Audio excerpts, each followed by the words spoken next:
हर हर महादेव दोस्तों, स्वागत है आप सभी का हमारे YouTube चैनल हिंदी दिव्य कथा पर। आज मैं आपको एक ऐसी दिव्य कथा सुनाने जा रहा हूं जो न केवल मन को शांति देती है बल्कि आत्मा को भी ईश्वर से जोड़ने का मार्ग दिखाती है। कहते हैं, जब माता पार्वती ने स्वयं भगवान शंकर से पूछा, हे नाथ, क्या आप सच में हैं? आपके होने का क्या प्रमाण है? तो महादेव ने उत्तर में एक अद्भुत कथा सुनाई। एक ऐसी और कथा जो हमें जीवन का सच्चा उद्देश्य समझाती है, जो बताती है कि भक्ति केवल पूजा नहीं, सेवा, करुणा और त्याग का नाम है। तो आइए इस पावन कथा के माध्यम से हम शिव के उस रहस्य को जानें जिससे आत्मा परमात्मा से मिलती है। तो चलिए दोस्तों, कथा का आरंभ करते हैं। दोस्तों, ज्यादा अच्छे से अनुभव करने के लिए आंख बंद कर ले और हेडफोन लगाकर सुनिए। कैलाश पर्वत पर एक दिव्य संध्या का समय था। आकाश सुनहरा हो चला था। हिमालय की चोटियां सूर्यास्त की किरणों से आभा से भर उठी थी। मंद मंद पवन शिव और पार्वती के चारों ओर गूंज रही थी। वातावरण में अद्भुत शांति थी, मानो प्रकृति स्वयं ध्यानमग्न हो। शिव अपने ध्यान में लीन थे और पार्वती उनके समीप बैठी थी। पर आज उनके मन में एक हलचल थी, एक ऐसा प्रश्न जो मनुष्यों के मन में युगों से उठता रहा है। और आज वह प्रश्न स्वयं माता पार्वती के मुख तक आ गया। धीरे से उन्होंने भगवान शंकर की ओर देखा। उनकी आंखों में गंभीरता थी, पर वह प्रश्न स्नेह और जिज्ञासा से भरा था।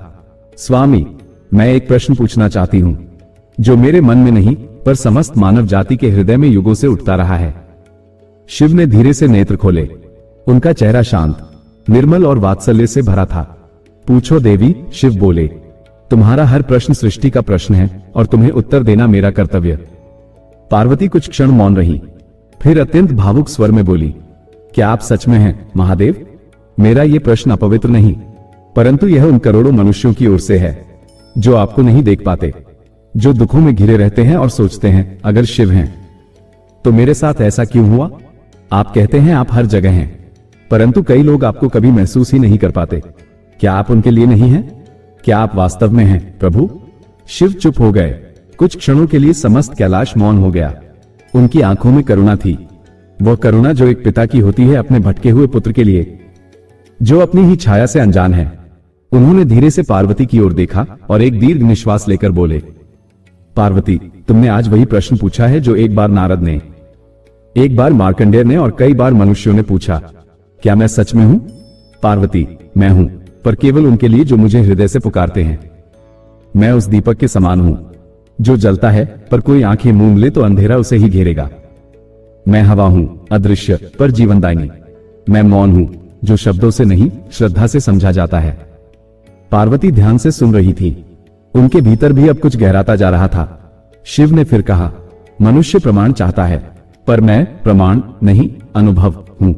मैं वहां नहीं प्रकट होता जहां तर्क है, मैं वहां प्रकट होता हूं जहां समर्पण है। तुम चाहो तो मैं एक कथा कहूं, एक ऐसी सच्ची कथा जो उन सबके लिए उत्तर बन जाए जो पूछते हैं, क्या मैं सच में हूं? पार्वती ने धीरे से सिर हिलाया। उनकी आंखें नम थी। हाँ प्रभु, कहिए वह कथा। मुझे नहीं, इस सृष्टि को चाहिए आपका उत्तर। शिव मुस्कुराए और उनकी आंखें बंद हो गईं। उनके मुख से जो अगला वाक्य निकला वह केवल कथा नहीं था, वह सत्य का अनुभव था। सुनो पार्वती, वह कथा एक बालक की है जो मुझे झूठा मानता था, पर मैंने उसे उसके मौन में उत्तर दिया। शिव अपनी शांत मुद्रा में बैठकर कथा कहने लगे। कैलाश पर अचानक एक गूढ़ ऊर्जा फैल गई। पार्वती ध्यान से सुनने लगी और उनके मन के सारे प्रश्न अब इस एक कथा में उत्तर खोजने लगे। बहुत समय पहले की बात है पार्वती, शिव बोले। पृथ्वी पर एक छोटा सा गांव था, शिवपुर। नाम तो शिव का था, पर वहां का एक युवक अर्जुन मुझ पर विश्वास नहीं करता था। अर्जुन एक साधारण किसान का बेटा था। उसका बचपन कठिनाई में बीता। उसके पिता एक दिन खेत में काम करते हुए गिर पड़े और फिर कभी उठे नहीं। मां ने बहुत कोशिश की, पर अगले साल वह भी बीमारी से चल बसी। बचपन में ही अनाथ हो गया वह बालक और जीवन से भरोसा उठ गया।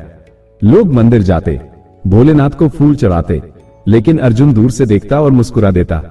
अगर शिव हैं तो मेरे माँ बाप को क्यों नहीं बचाया? अगर शिव हैं तो मैं हर रात भूखा क्यों सोता हूं? धीरे धीरे वह शिव को झूठा मानने लगा। गांव में हर सोमवार मंदिर में भजन होता, पर अर्जुन पास की चट्टान पर बैठा रहता और भीतर तर्क करता। अगर वो हैं तो सामने आकर दिखाएं। मैं कोई चमत्कार नहीं मांगता, बस एक बार कोई संकेत दें। एक दिन शिवपुर में एक साधु बाबा आए। उनके तन पर भस्म थी, जटाएं बंधी थी और त्रिशूल उनके पास रखा था। उन्होंने गांव में आकर डेरा डाला और हर किसी को ध्यान और शिव के स्वरूप का ज्ञान देने लगे। गांव वाले धीरे धीरे उनके पास जाने लगे, लेकिन अर्जुन, वो तो और चिढ़ गया। इन ढोंगियों को देखो, हर कोई कहता है शिव हैं, शिव हैं। कहां हैं? मुझे तो कभी दिखे नहीं। फिर एक रात कुछ ऐसा हुआ जिसने उसकी पूरी दुनिया बदल दी। अर्जुन भूख से बेहाल होकर जंगल में लकड़ियां काटने गया। अचानक बादल घिर आए, बिजली चमकी और तेज बारिश शुरू हो गई। वह एक पेड़ के नीचे भागा और वहीं शरण ली, पर तभी पास ही गिरी बिजली से एक आग लग गई और उसका पैर फिसलकर वह एक गहरे खड्ड में जा गिरा। शरीर लहूलुहान, हड्डियां टूटी हुई और दूर दूर तक कोई नहीं। अंधेरे में वह अकेला पड़ा था, कांपता, दर्द से तड़पता और मरने की स्थिति में। उसी क्षण उसके भीतर से एक चीख निकली, अगर आप सच में हैं शिव, तो आज मेरी मदद कर दीजिए। मैं चमत्कार नहीं मांगता, पर आज मैं हार गया। अगर आप नहीं आए तो मैं मान लूंगा कि आप कभी थे ही नहीं। वो चेतना खो बैठा। सुबह जब उसकी आंख खुली तो उसने देखा वो किसी झोपड़ी में बंधा पड़ा था। घाव साफ किए जा चुके थे। पास ही एक बूढ़ा साधु बैठा था, वही जिसने गांव में डेरा डाला था। बच गए तुम बालक, वो बोले। मुझे रात को शिव ने भेजा था, कहा एक भक्त बुला रहा है, और मैं चल पड़ा अंधेरे में बिना रास्ता देखे। अर्जुन की आंखें भर आईं। भक्त, वो बोला, पर मैं तो आपको मानता ही नहीं। साधु मुस्कुराए, तुम्हारे शब्दों ने नहीं, तुम्हारे आंसुओं ने पुकारा था उन्हें। शिव को शब्द नहीं चाहिए अर्जुन, बस एक सच्चा हृदय चाहिए। अर्जुन अब मौन था। पहली बार उसे कुछ महसूस हुआ, एक गहराई, एक अदृश्य स्पर्श। उसने देखा झोपड़ी के कोने में एक त्रिशूल रखा था और दीवार पर एक सादा सा चित्र जिसमें शिव की आंखें उसकी ओर देख रही थी। अर्जुन की आंखों से आंसू बहने लगे। वो उस चित्र के सामने सिर झुकाकर रो पड़ा। आप थे, आप हैं, मैं ही अंधा था। शिव ने कैलाश पर अपनी आंखें खोली। देखा पार्वती, वो बालक जो मुझे नहीं मानता था। जब टूटा, जब बिखरा, तब उसने मुझे पुकारा। और क्या मैं नहीं आया? मैं हूं उन सभी के लिए जो मुझे अपनी पीड़ा के मौन में बुलाते हैं, जो फूल नहीं आंसू चढ़ाते हैं, जो मंदिर नहीं मन में द्वार खोलते हैं। पार्वती की आंखों में अब अश्रुधारा बह रही थी। वो मौन थी, परंतु भीतर कहीं अब उनके सभी प्रश्न शांत हो चुके थे। कैलाश की गगनचुंबी चोटी पर भगवान शिव ने गहरी सांस ली और अपनी दृष्टि पार्वती की ओर घुमाई। पार्वती के चेहरे पर अब भी प्रश्न थे, पर उनमें एक नई उम्मीद और श्रद्धा भी थी। शिव ने कहा, पार्वती, अब मैं तुम्हें और उस मानव जाति को बताता हूं जो मुझसे मेरे अस्तित्व का प्रमाण मांगती है। देखो, मैं एक कथा में नहीं बंधा हूं, मैं उस अस्तित्व में हूं जो हर जीव के भीतर है। मेरा रूप रूपों में नहीं, मैं अनुभवों में हूं।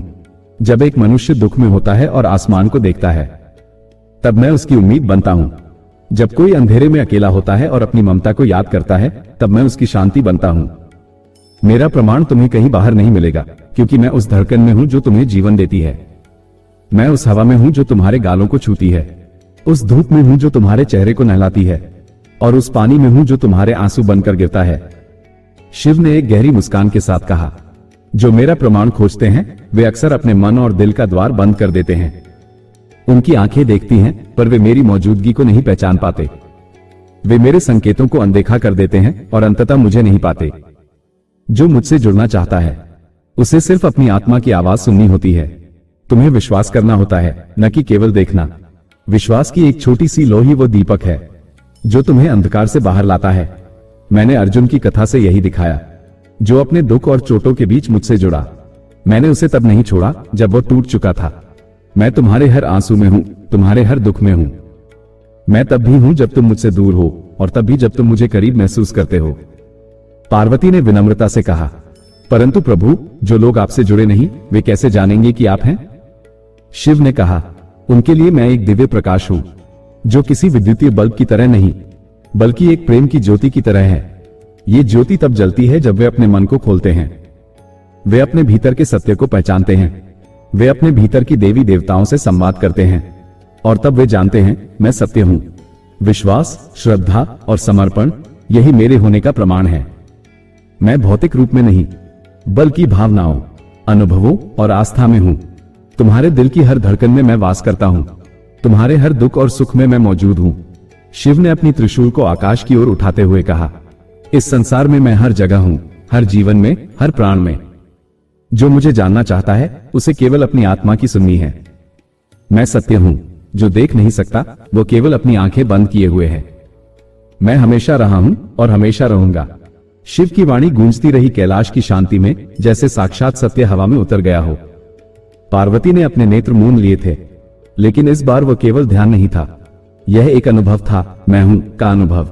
कुछ क्षणों का मौन रहा, उस मौन में ही उत्तर छिपा था।